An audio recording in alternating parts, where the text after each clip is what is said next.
তো আর নাই, মাত্র দুইটা, একটা দুইটা, একটা দুইটা, দুইটা আটিয়া ভাই থাকবোই কেমনে ভাই? এই গাড়ি কই যায় ভাই, কই যায়? আরে ভাই আমি বাঙ্গারি বেচছি, হ্যাঁ বাঙ্গারি বেচলে গাড়ি কই যায়?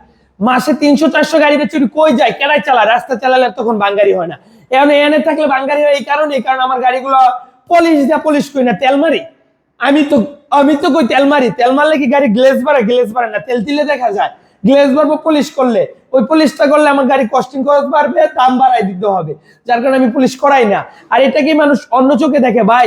দুনিয়ার ফল বিক্রেতা লেখছিল যে এখানে ভালো ভালো ফল বিক্রি করা হয়, তখন আরেক লোক এসে কয় ভাই ফল ফল লেখছেন কেন? তো ফলের দোকানি, ফল কাটেন, পরে সে লেখছে এখানে বিক্রি হয়, ফল লেখছে ভাই আপনি তো বিক্রি করবেন, দোকান বলছেন কে বিক্রি করেন, পরে বিক্রি করছে, পরে ভাই এখানে হয়, ভাই এখানে কি হয় ভাই, এটা লেখছেন কে কাটেন, তো এন কাইটে লেখছে, পরে ছিল না, পরে আবার এক কিলা লেখছে। তো মানুষ হচ্ছে এমন ভাই, বাঙ্গারি বলেন যাই বলেন ভাই, মানুষের কথা কান দিলে আমারও চলবো না, আপনাকেও চলবো না। আসবেন, দেখবেন, চালাবেন, ভালো লাগলে তারপর নিবেন গাড়ি। কো আরটিআর এর সিরিয়াল ছিল, আরটিআর তো একটাও নাই, বোল্ট থাকে, অনেক সময় জিক্সারের সিরিয়াল ছিল ভাই, সবসময় সব গাড়ি পাওয়া যায় না। দেখেন এটার দাম মাত্র কত জানেন? আজকে 65-তে, আর এটার দাম মাত্র 80-তে, 160 সিসি।